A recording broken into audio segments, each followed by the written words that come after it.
I'm author Lauren Adele. I'm a poet, blogger, and author of fantasy, paranormal romance, and contemporary. Greetings, everyone! I'm Nicole. My channel is The Blind Mage. I am a poet, mostly dark poetry, fantasy, and paranormal. And I also am the co-writer with Lauren, and we wrote the Hunted series. So me and Nicole decided to come together to talk about co-writing with another author for the AuthorTube Writing Conference 2022. So I feel like there are many benefits to having another author on your side when you're trying to write a new story or a project. And one of them is being able to bounce ideas off of each other. So it's a good way to have like your own personal critique partner or a beta reader. But in the brainstorming process, sometimes your brain can feel like it's on overload and you have all these ideas. And sometimes when you're too close to something, it can be hard to distinguish what ideas are good, what ideas to use, if you're doing a series, what ideas to save for other books in that series instead of trying to dump them all into one. I've done that. And what ends up happening is that you have like this manuscript, instead of being 90K, it ends up being like 200K. And then you realize this could be split into 2 books, and your co-author can help you organize those ideas and put it into something that's more manageable instead of a book that's 1,000+ pages long.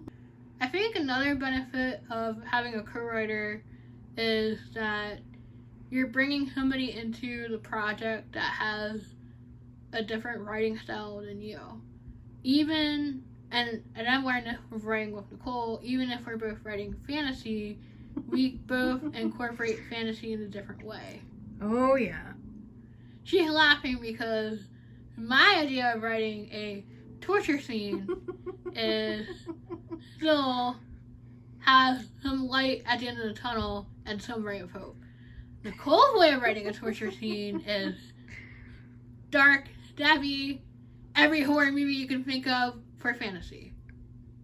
In my offense, my first major in college was forensics, so I know a lot about like what makes a crime scene and what to look for, and it turns out in my writing. Lauren, on the other hand, grew up reading romance novels, so torture is more like happy and butterflies and rainbows. But that's not a bad thing. I think that helps balance those two diverse aspects of fantasy together, which is what I was trying to say. I know. I'm not saying one's good or one's bad. There's a balance, and having a co-author can help you find that balance and highlight the things that you're good at and what the other person is good at as well. Adding to that point, being able to understand what your skills are as a writer, plus what skill your co-author can contribute, is beneficial to the writing process. So, for example, I've learned that one of my strengths is description and writing believable dialogue, but then that also ties into Nicole's strength because she's very good at developing well-rounded characters and doing research to help with world building and being able to add conflict in a believable way instead of just dumping exposition all throughout the beginning of the book. As splendid as it might sound, there are some disadvantages or concerns when doing collaboration writing. One is that the story has to be co-found between the two of you, meaning that the idea can't just be one person's. The solution that me and Lauren use is that one of us will write the skeleton of the outline, and then the other person will help fill in details. That way, each of us have equal parts to the story, and it doesn't feel like one person is in charge while the other one is simply just taking over or just filling in. Or another way how we do it is, once the outline is done, we'll split up the characters and write for equal amounts of characters That way both her voices are in the story. Of course, conflicts will occur. That's guaranteed when doing any type of group project. However, don't let anger persuade your words or your emotions. The best way to deal with confrontation in writing is to have a calm conversation with your co-writer and talk about either what you don't like about the story or what they're writing that you wish to change, and either offer suggestions on how you can change it, or perhaps speak out the scene and see if what they're writing is close to what you had in mind, or if you have agreed to change it. So for Hunted, we actually had that occur with a train scene. Originally, it had been totally different, and me and Lauren had to talk out how it was shown, and Ian took out a few characters that were in the original script. So you can't just headbutt the person and be dominant and say, my way or the highway? No, because then you're not the one to work for them then. And the whole point of doing co-writing is that if you're like us and you're writing miniseries, you want to have a good experience and write more. Otherwise, after the first book, you'll be like, I'm done. Bye. It does help that me and Lauren are siblings, so we actually know each other's boundaries and our likes and dislikes when it comes to writing. But that's not always the case when you do a collaboration with another writer. I think a good way to avoid crossing someone's boundaries and writing genres that may make them a little bit uncomfortable, or, you had a whole idea of like respecting each other. It might help to send out a little survey and have them filled in. That way, if, say, you're writing fantasy and you have a set scene, you already know if your co-writer is comfortable with that scene or he just wants to hint at it. So Nicole had mentioned about sending out a survey to kind of set what kind of boundaries you both want to have in the writing process. And I think that's a good idea to have, so you better understand how they are as a writer and what things they already excel at in writing, like what genre they excel at in writing, and genres they either have never experienced writing in or are just uncomfortable reading that genre. So I think in addition, you can also have in that little survey, like, here's the genre that you want to write in, and then here are books similar to maybe the theme that you want in the story, or plot points that are similar in other works. So that way the reader gets a better idea of the vision you have in your head, instead of you saying, I want you to help me write this, but here's my idea, here's how we're gonna execute it, let's go. And also, it also would help, avoiding tropes that they're uncomfortable with. Like, some people don't like worrying about drugs or abuse, areas like that. It's important that you both sit down and discuss what times during the week or how many hours you both plan on working on the story. I know some people are a full-time writer, but others may have a regular 9-to-5 job where they have to work in order to pay the bills. So that may take away from the time that they have to write. And I think it's good that you guys have this conversation, so the things are set up front, so it's not you're spending, say, 5-10 hours a day working on this, and they're only spending maybe 5 hours throughout the whole week. It's unbalanced, and then you end up feeling like you're doing all the work. A point Nicole brought up was you guys should discuss what other talent you have outside of writing, such as maybe marketing, or doing promotions, or if you have any artistic ability, maybe you can do like a mock cover or drawings of the character to help motivate you guys while you're writing the project. And also too, it feels like you're evaluating, you value their other skills other than for their writing abilities. Also too, it's good to keep in mind that either if you guys are writing chunks and trading, or writing every other chapter and trading to each other, that you are not too harsh with your critiques. I was taught in my creative writing classes that you should offer them something that you liked, something that they can improve, not something that's bad, and then something else that you liked.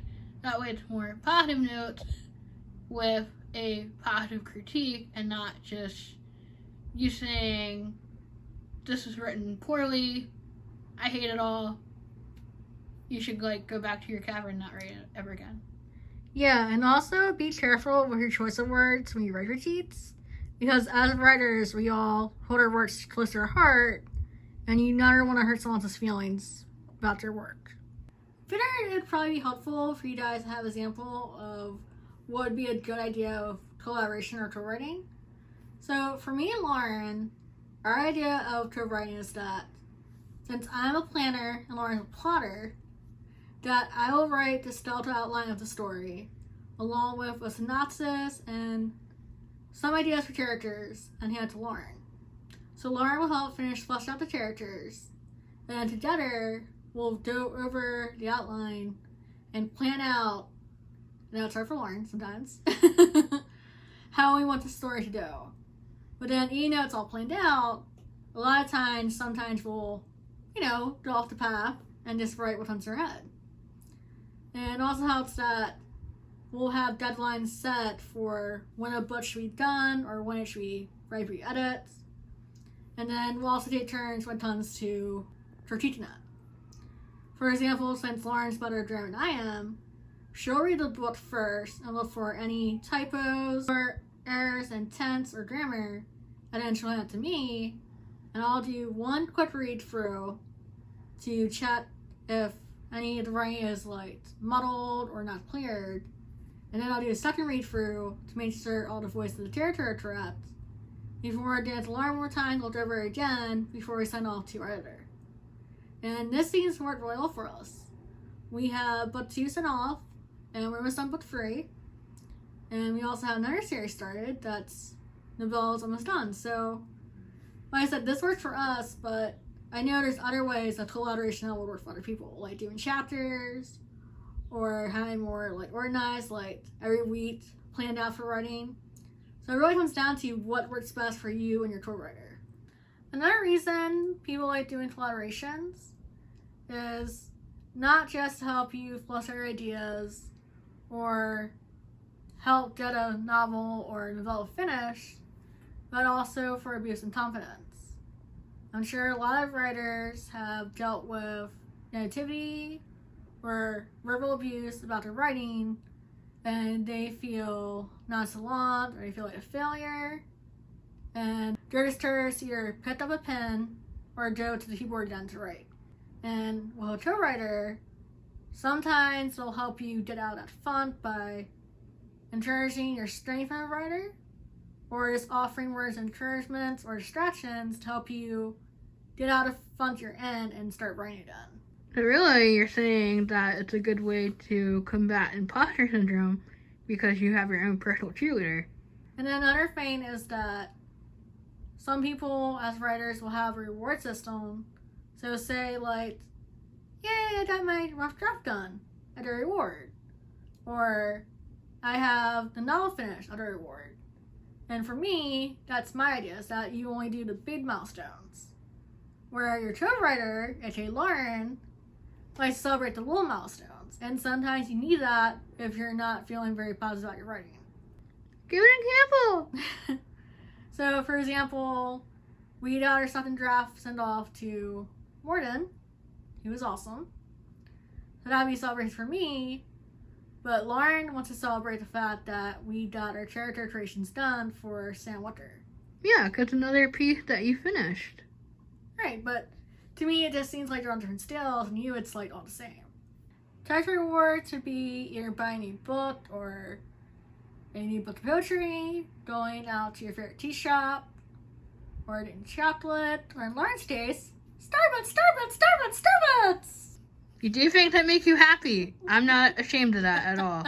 I hope you guys found this video helpful and was able to take away some useful information from this video.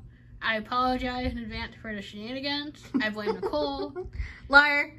If you guys have any questions, you can leave them down in the comments during this video premiere.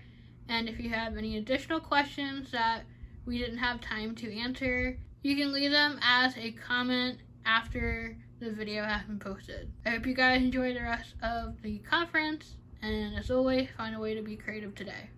Bye! Bye!